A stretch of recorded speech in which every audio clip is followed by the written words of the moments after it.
Hi, I'm Dr. Maggie Inchley. I'm a lecturer in drama at Queen Mary, University of London.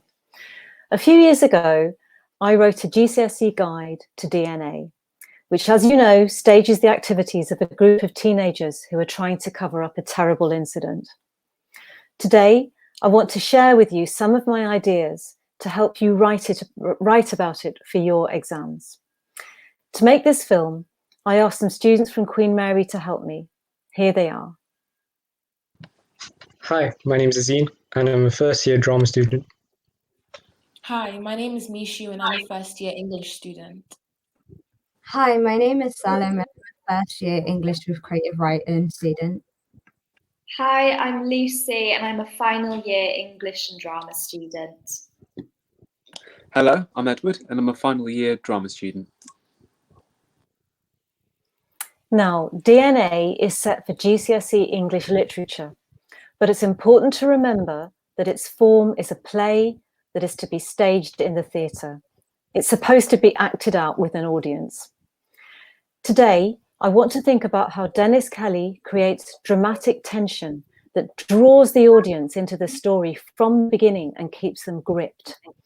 Ed's going to introduce our aims for today. We're going to focus on Ao2, which asks you to think about how the writer uses language, form and structure to create meanings and effects. We want to pay special attention to the effect of dramatic tension. We'll also make sure that you can try out some playwriting techniques yourself that help you practice making your own dialogue with dramatic techniques. We're going to look at the very opening of the play, the first street scene with Jan and Mark. Salem, why are Jan and Mark important?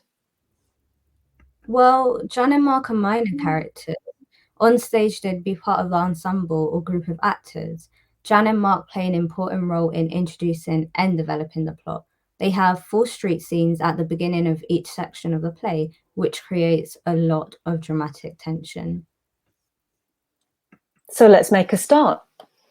For this first part, because we're thinking about DNA as a play, I'm going to ask Azine and Mishu to be like actors and Lucy to work with them as their director. Great. Let's try to work on the dramatic tension in the first scene. Mishu, you read Jan and Azine, you read Mark. Azine, see if you can bring out your character's shock, like you can't take in what's happened.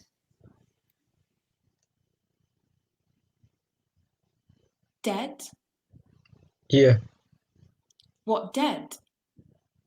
yeah, Like dead? yes. Proper dead, not living dead? Not living dead, yes, Are you sure?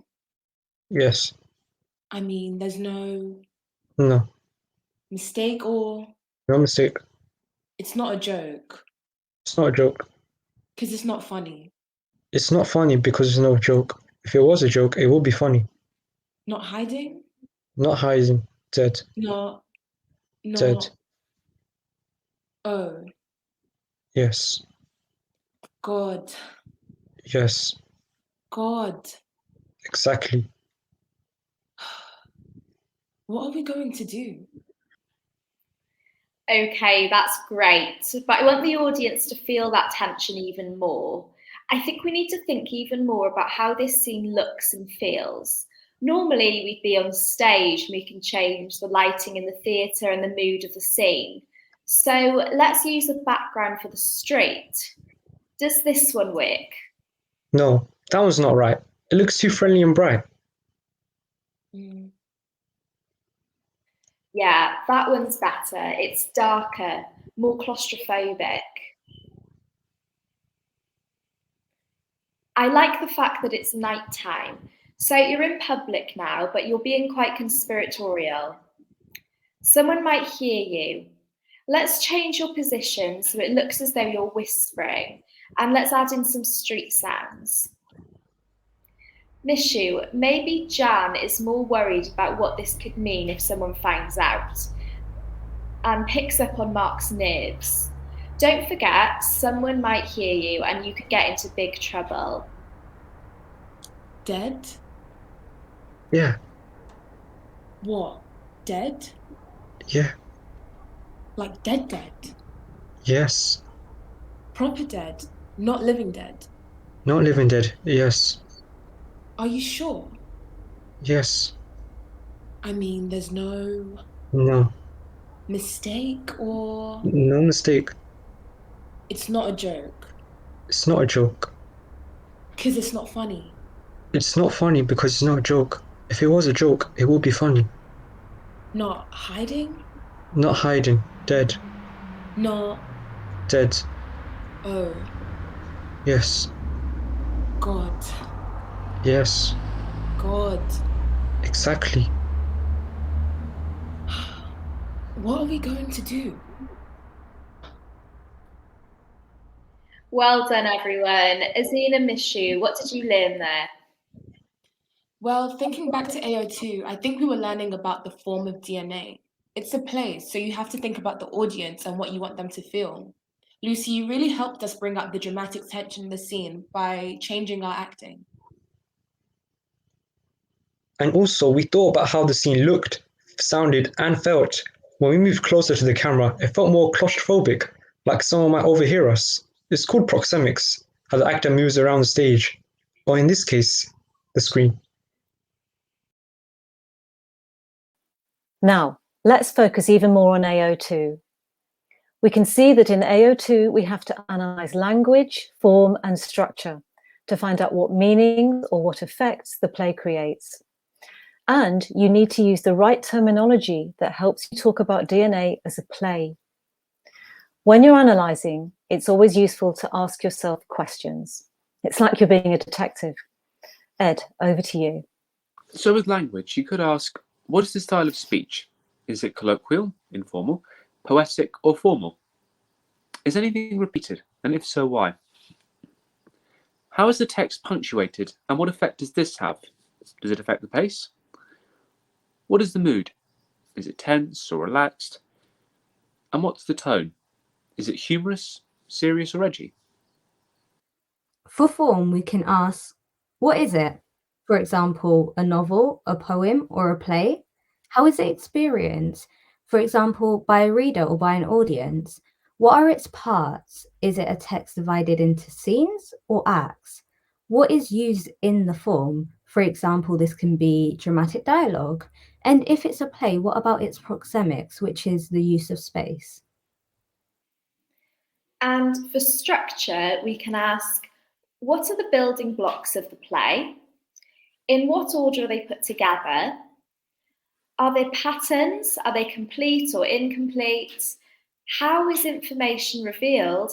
And how does this affect the audience? And how does the structure affect the pace? So let's look in more detail at the dramatic dialogue in scene 1, which is the very first building block of the play. Ed and Lucy this time are going to read the first 10 lines, and Mishu and Aziz are going to analyse it. Ed and Lucy, I want you to pay a lot of attention in the reading to the punctuation. Notice that some of the lines do not have anything at the end, no full stop, no comma, nothing. This changes the way they sound and feel. Dead? Yeah. What, dead? Yeah. Like dead dead? Yes. Proper dead, not living dead? Not living dead. Yes. Are you sure? Yes. So this is the opening of the play. In terms of structure, it's the very first building block. It makes you want to read on because it opens up with an unexplained event. It reveals that something very serious has happened.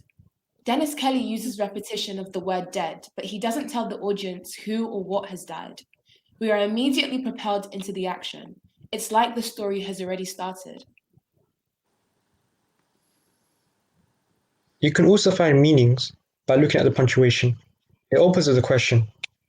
And if you look carefully, 4 out of Jan's first lines are questions. This creates momentum and suspense. We are hooked, and we want to know how the story or plot unfolds. The sentences or lines of dialogue are really short, and this pace is really fast. And there's also a stop-start punctuation to give this a really jerky rhythmic quality. Yeah, because the lines of dialogue don't have a full stop at the end. You have to be really ready for your turn to speak. It's almost musical, like a staccato rhythm that stops and starts. There's a flow of dialogue and it really picks up pace, but then you have to stop suddenly. It's full of tension. Thanks, everyone. So now it's over to you for the first of 2 pair work tasks. In this first one, you're going to analyse the remainder of scene 1. So you'll need your DNA texts. Follow these points on the screen, discussing what you notice about the dialogue and the way it's punctuated. If you directed the scene, how would you want the actors to behave and how would the scene look? If you have space, try acting it out. Pause the film now.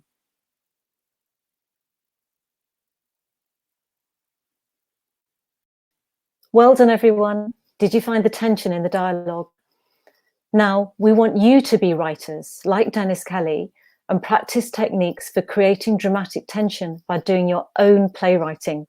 Salem, you're doing creative writing at uni. Can you introduce this task? Okay, so for this second pair work task, you guys are going to be writing your own scene. So in this task, you're going to write a scene for 2 school friends. One of you witnessed an incident in the changing room involving a first year and a group of older students. When you write, make sure you don't reveal what has happened. Then experiment with different ways of acting your scene. How does it change the meaning if, for example, someone is very frightened or if a teacher's coming? Ask the audience what effect this has. And remember, don't reveal the most serious thing that has happened, as this would ruin the suspense. Try to create and build dramatic tension. So pause the film here and give it a go. Well done, everyone. Remember, as a writer, you can always go back to your own scene to make improvements. See if you can create more tension and pace by using short lines of dialogue, questions, and a nervous, jumpy mood with a staccato rhythm. Thanks, Salem.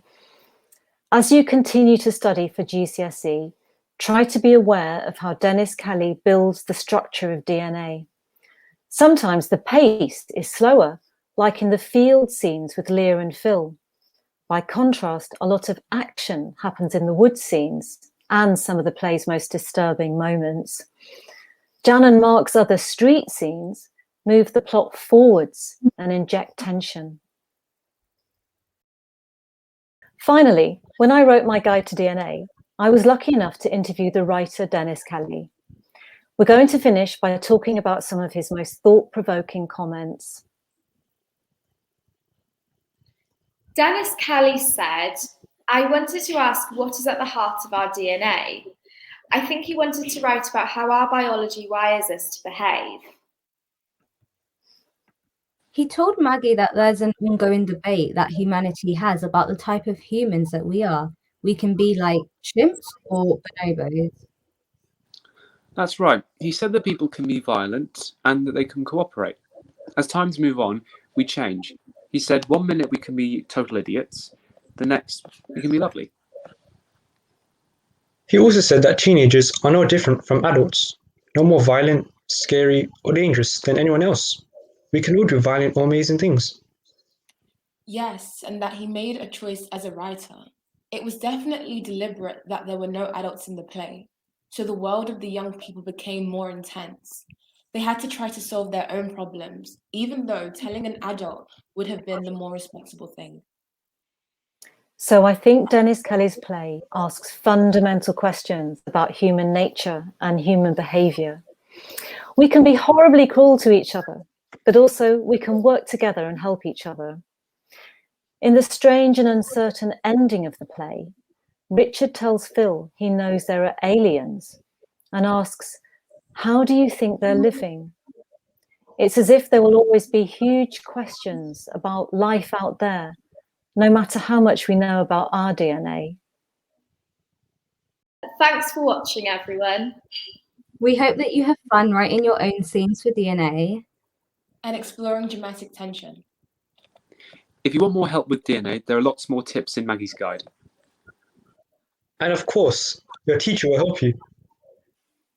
Good luck, everyone. Bye. Good luck. Bye. Bye. Bye.